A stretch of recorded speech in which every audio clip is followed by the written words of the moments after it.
নির্বাচন কমিশন আশ্বস্ত করেছে যে তারা 13 তারিখের ভিতরে রেজাল্ট দিবেন। আমরা সেটা দেখার অপেক্ষায় আছি। এই যে কিছু আসনে ইঁদুর বিড়াল খেলা, এমনকি ঢাকা 8 আসন এখনও ঝুলে থাকবে কেন?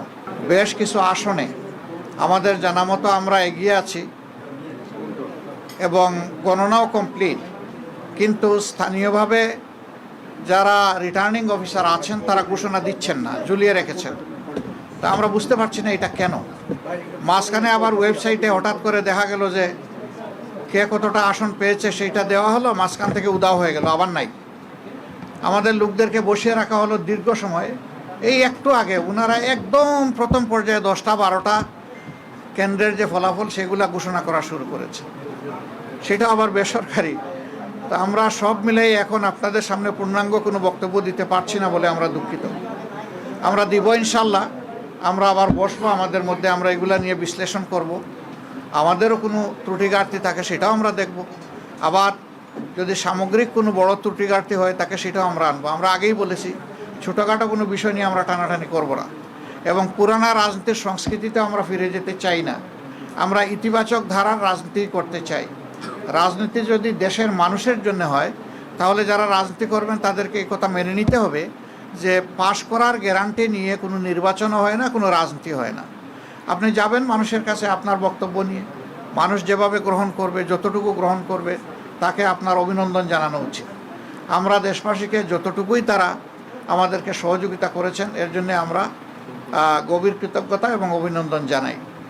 আর আমরা আশা করছি যে খুব দ্রুতই সরকার তার অফিসিয়াল রেজাল্ট পাবলিশ করার সাথে সাথে আমরা আবার আপনাদেরকে কষ্ট দেব। তখন আমরা আমাদের চূড়ান্ত দৃষ্টিভঙ্গি জাতিকেও জানিয়ে দেব, আপনাদেরকেও জানিয়ে দেব। তবে আপনারা আশ্বস্ত থাকতে পারেন যে আমাদের দৃষ্টিভঙ্গি হবে ইতিবাচক ধারার রাজনীতি, কল্যাণ ধারার রাজনীতি, মানুষের জন্য রাজনীতি, দলের জন্য রাজনীতি নয়। আমরা বিরোধিতার জন্য বিরোধিতা, ওই রাজনীতি আমরা করব না। তো সেই বিষয়গুলো আমরা বিবেচনায় নিব, জাতিকে আমরা যতটুকু জানানো দরকার মনে করব জানাবো, যাতে ভবিষ্যতে একই মন্দ কাজের চর্চা অথবা ধারাবাহিকতা না থাকে। রাত তো অনেক হয়ে গেছে, আর এখন তো ফাইনাল কিছু বলতেও পারবো না। যেমন এক ভাই প্রশ্ন করেছেন যে কতটা আসনে আমরা এখন পর্যন্ত বিজয়ী হয়েছি, এটার তো কোনো সঠিক উত্তর নাই আমাদের কাছে, কারণ বেশ কিছু আসন ঝুলিয়ে রাখা হয়েছে। আমরা নিশ্চিত আমাদের বুথ ফেরত যে সিট এসেছে আমাদের কাছে, সাইন করা সিট, সেখানে আমরা দেখতেছি যে আমরা এগিয়ে আছি। কিন্তু এইটা নিয়েও ওখানে লোকালি বিভিন্ন তালবাহানা করা হচ্ছে, বলা হচ্ছে যে পোস্টাল ব্যালট মিলেই একটু দেখতে হবে, আর একটু এই আছে ওই আছে। এই ওইটা কি, এটা আমরা বুঝতে পারছি না সব জায়গায়। ওইর বাইরে এসে আমাদেরকে একটা ক্লিয়ার মেসেজ দিলেই আমরা তখন বলতে পারবো যে আমাদের অবস্থানটা কি। অনেক কিছু তো হয়েছে, অনেক কিছু হয়েছে, কিন্তু এখনই আমরা এই ব্যাপারে কোনো কিছু বলতে চাচ্ছি না। আমরা বলেছি যে সব কিছু ফাইনাল যখন আমাদের হাতে এসে যাবে, আমরা বসে সব দিকের তথ্য নিয়ে সব দল, যারা আমরা 11 দল আছি তাদের নেতৃবৃন্দ আমরা বসে সব তথ্য কম্পাইল করে আপনাদের সামনে আমরা অফিসিয়াল ফলাফলটা এখনও ঘোষণা করা হয়নি।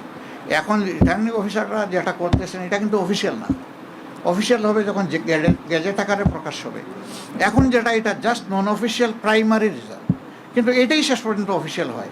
তো সেটা হয়েছে কি কেন্দ্র থেকে যে তথ্য আসছে সেই অনুযায়ী আমরা বলেছি।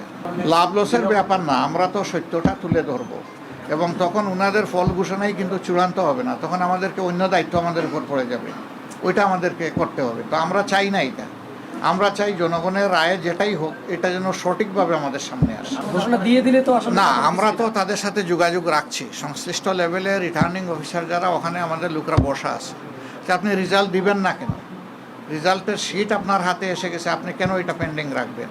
তো এই জিনিসটাই তো বলছিলাম যে ওই চলতেছে, ওইটা আমরা সমাধান চাই। এটা সমাধানের পরে ইনশাল্লাহ আমরা দেখব।